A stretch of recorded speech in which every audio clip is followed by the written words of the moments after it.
do this. Welcome to another Early Bird Adventures, guys. In this one, I'm going to kind of be covering flasher flies. This is kind of leading into the gear video I did last week. That was geared more towards spring fishing. This one's geared obviously more towards summer fishing, but it's a little geared towards spring fishing. I really like to run flasher flies, or some guys in the early spring for coals will run Dodgers and flies, and basically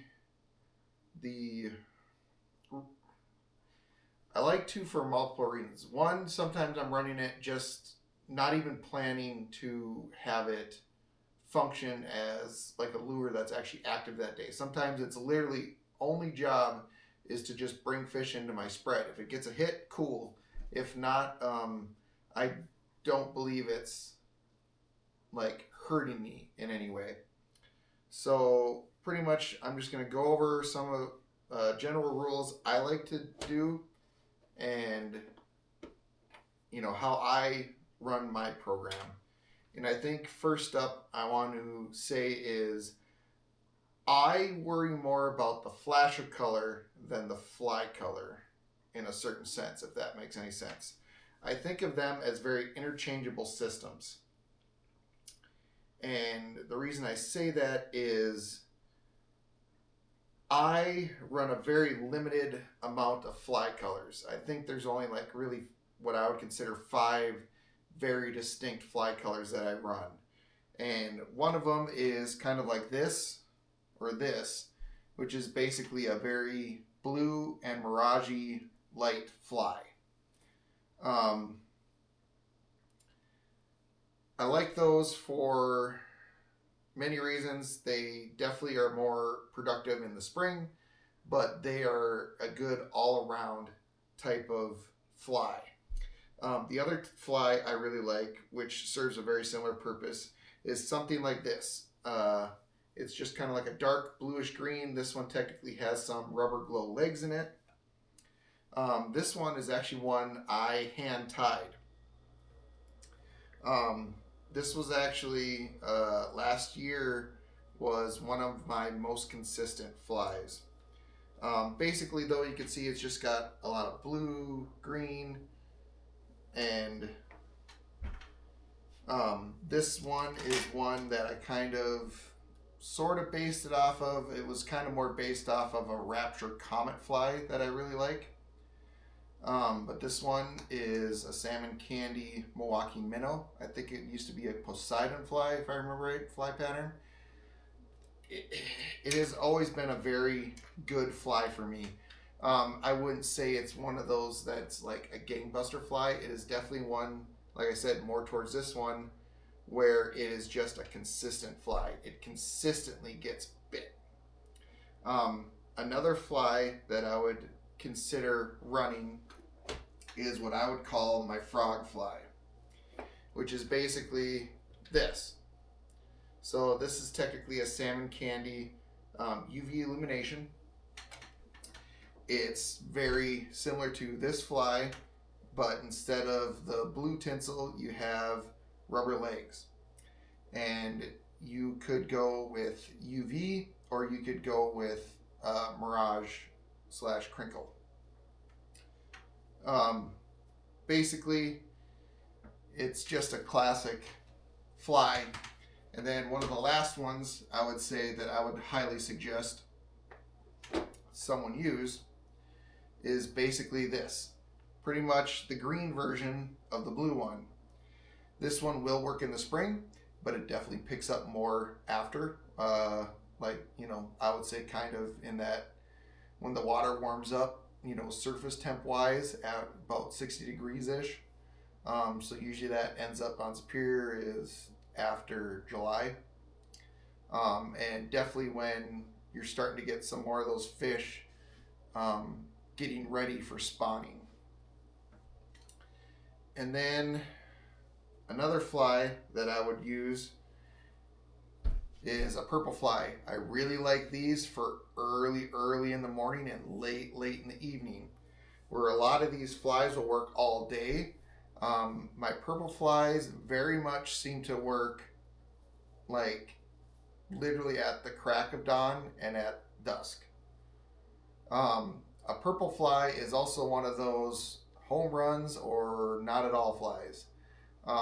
I feel like my purple flies are, it's either going to be the lights out fly or it's not going to be hit.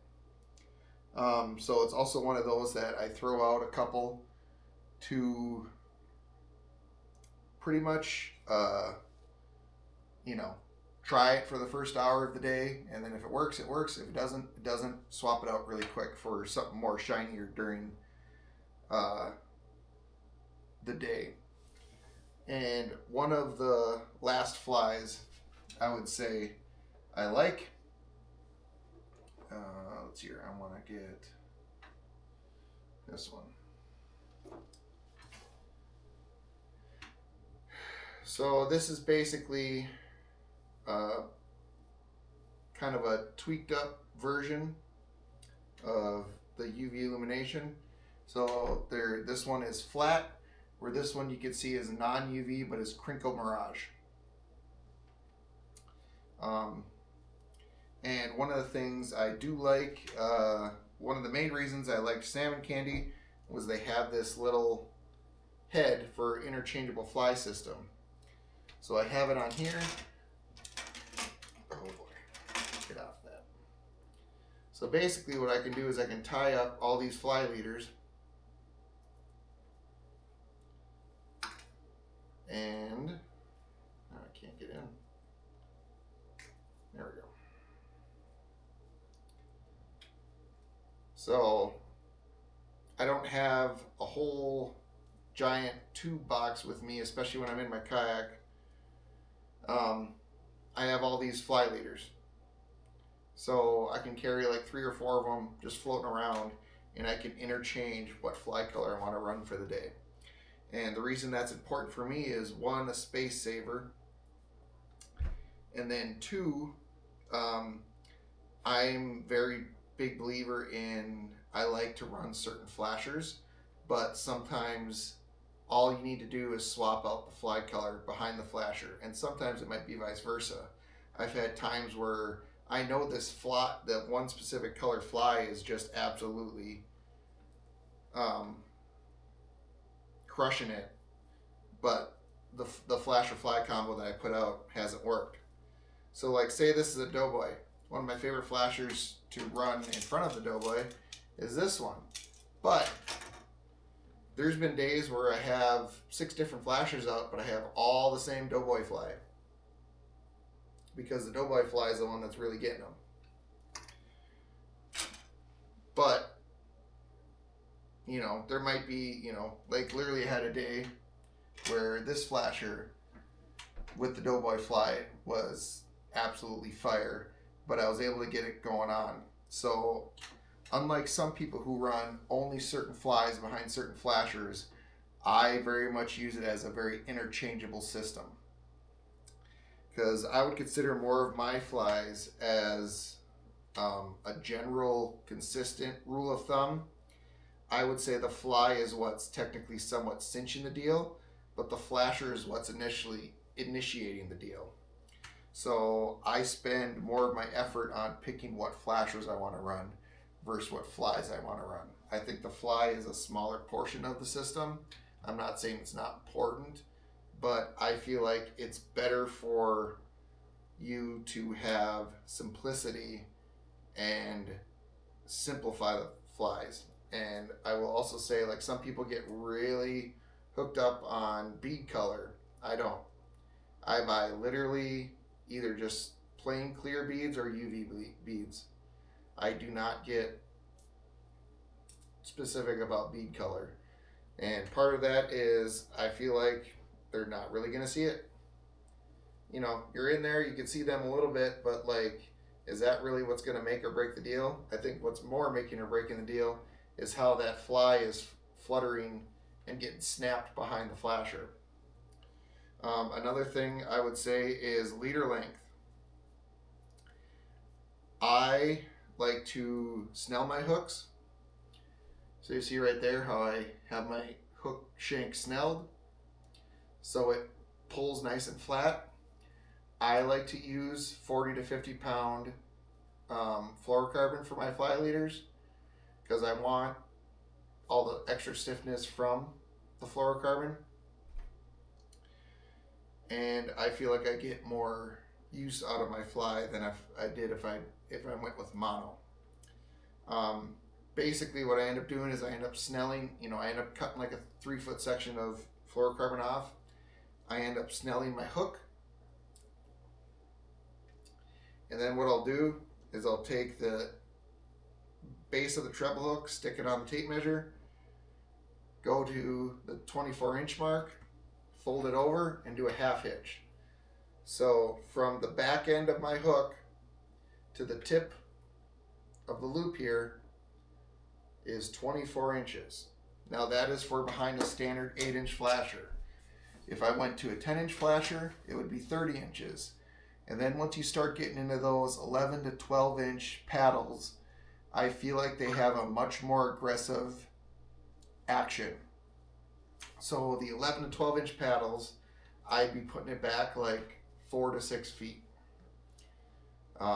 Just because they have such a massive rotation and kick. When it comes to these, I don't run a whole lot of Dodgers, and that simply stems from not the fact that Dodgers don't work, but it stems from the fact that Dodgers, to me, feel more like they're either on or they're not type of lure. And it just seems like I feel like I have more consistency running baby spin doctors or little tiny flashers like this. So I think these ones are Mr. Chrome. This one obviously is a baby spin doctor. Michigan Stinger used to make 6-inch little flashers, and all those seem to work really well for me for coho. And then I also like the fact that flashers are a lot more speed tolerant than Dodgers. I know some people run Dodgers up to 3 miles per hour. I just feel like I get more consistency out of baby flashers for cohos than I do Dodgers. And then when it comes to that, I do, instead of 24 inches, I do 18 inches from the base of the hook to the tip for my fly leader. As you can see here, this one's just a plain orange with UV tape, and this is a hand-tied fly that I made, basically trying to make a mini kind of like slided peanut fly of that. So just kind of like dark bluish green. And like when it comes to these, I'm pretty much solely, I'm going to be running almost the same flies between all these flashers. When it comes to spring cohos, when it comes to fly colors, I either run something like this, or I don't have the ones here right now, but basically something like this. Light baby blue with mirage and glow, and it's only going to be about 2 inches tall like that. When it comes to cohos, pretty much same thing of everyone else. You got your orange, you got your pink, and then you got your, green and chartreuse. I think are the 3 basic colors that I would run for coho. Now, when it comes to salmon, my most productive flasher has always been a white bladed something with blue bubble tape on it. So this is one of my favorite flashers. You can tell actually how old this one is. I think I've had this for 10 plus years. This is an old salmon candy one, before they were even salmon candy really. I think it was just Russell Gahagan working with Michigan Stinger Pearl Troll and stuff like that, making some custom colors. So this is the white bladed Megatron. Just white glow crushed tape with UV over top with blue bubble ladder back. That's one of my favorite all-time flashers for everything. From as soon as I put my boat in the water to as soon as I take it out. Um, uh, I mean, you basically just need to get something, in my opinion, that's very similar. Just a white bladed, blue bubble taped UV something. You know, I know Chrome Lures has one called McLovin. I can't remember what Spin Doctor's one is, but it's basically you got the double crush glow, or the Spin Doctor, I think it has what's called UV fish scales or something like that. Those are also all very good. My second all-time favorite everything flasher is something like this. Chrome with chartreuse. This one's called Mountain Dew Stud. That was also Salmon Candy Flasher.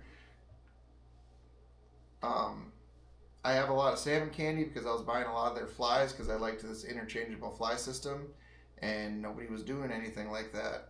I've been tying my flies now for the last couple of years, so it's not as important to me. So I've been buying a few more of different brands. I like Michigan Stinger or Mr. Chrome more at this point in time frame.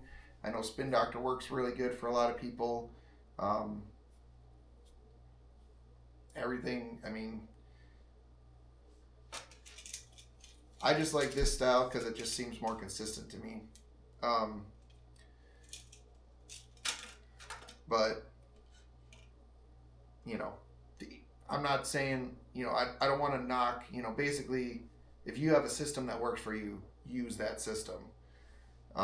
So basically, these are some of the main flashers that I use. I actually don't have,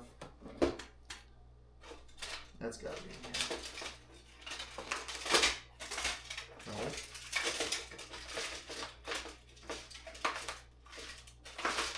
Son of a gun.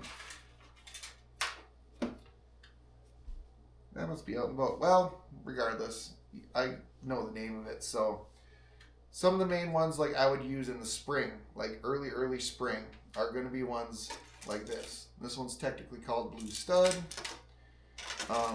You got, I think it's, something Barracuda, if I remember right what this one is. This was one of the original salmon candies called SGH. That one's always been really good for me. And of course, this one's really good in the spring. Once it starts warming up at the end of May to June time frame, I'm going to be running a lot more things like this, which is like the Mountain Dew Stud, and something like this, which is called Cryptotron. I mean, this is basically very similar to like something like Blue Dolphiny. You want just a little bit of chrome with that blue-green UV stuff. I also, you know, and then once it starts warming up even more, end of June to July, I start using stuff like this, a little more green. This one has also been really good for me. This one is a Bill Staife over in Ontario. This one's a Dragon. This one is a Salmon Candy. This, I think it's called Nate's Dream Scale. This one's really good. And then of course you got the classic green jeans that pretty much every company out there, flasher, has a very similar green jeans one. This is a white bladed one. I like the white bladed versus the chrome. I feel like it just, and I think that stems from Superior. I feel like white blades or colored blades work on Superior a little more than chrome blades do. I do have a chrome bladed one, but I almost always throw out the white bladed one. I just have faith in it. And then another flasher that I would say is good for all year round, for spring to the summer, just like the Megatron, is the Dragon Slayer one. And basically all that really is something similar to this. It has green, kind of like oil slicky on this side, and kind of like a Mirage blue tape on this side. And I think that's pretty much it. If you have any questions, please leave them down in the comments section below. But I like flasher flies. I feel like every salmon and trout species likes to hit them. Lakers, Chinook, cohos, pinks, steelhead, browns. I don't feel like as much hit flasher flies, but definitely in the spring, a white flasher with a white fly behind it is very good for browns. And like I said, like I don't focus as much on fly color as I do flasher color. It just seems like that matters more to me, and I also feel like I think some people limit themselves in a flasher fly's effectiveness by only running one specific fly color with that flasher. It is not a single system like a spoon is. It can be very interchangeable and function many different ways. So use that to your advantage. And oh, you know what? I guess I will say storage systems. I am not really thrilled with any of the storage systems that are really out on the market. You got a couple flasher boxes that somewhat work, to stand them up and this and that. But what it really boils down to me is like I have these ones right now. I kind of do like this fly box, but you can see it kind of got cracked on the corner here. There's nothing super great, and in all reality, when I'm on my big boat, I do kind of like this more, but even in my kayak, like I almost kind of like stem down to, I carry like 3 different Ziploc bags that I have several different fly colors in, and then I have just my leaders tied up and stuck in a little corner of one of my tackle boxes with my torpedo weights in my kayak. You can just do a bunch of different things, and in all reality, some of the better options for storage is just having like going to the dollar store and buying a cheap fun noodle and wrapping your fly leaders around a fun noodle and slipping it on the side of a flasher. So I mean, it kind of seems dumb to kind of just like throw flashers into the sides, side gunnels of your boat or whatever, but in all reality, that's some of the best ways to store them. Because the boxes just end up getting too big to try to stand them up, and then in all reality, some of them like either get the foam, but then the foam kind of like loosens, and then the flies just start going, or flashers start going everywhere. And then you also have the ones where they're hard, but then if the gap's not right, you sometimes have it scraping the tape and paint and stuff off the flashers. So buy what you want for storage cases, but in all reality, in my opinion, you don't need a ton of flashers, and in all reality, it's just easier to take like 6 or 8 of them on your boat that you're going to use for the day and just kind of have them in the side gunnels and swap them out as you needed. And especially when it comes to that kayak, like, I usually have 3 on my rods, and I have like 3 or 4 just sitting in the hull of my kayak somewhere that I can swap out throughout the day. It's whatever you choose. I hope this video helped you with flasher flies, because in my opinion, they're one of the best ways to catch salmon and trout on the Great Lakes, especially the bigger salmon and trout.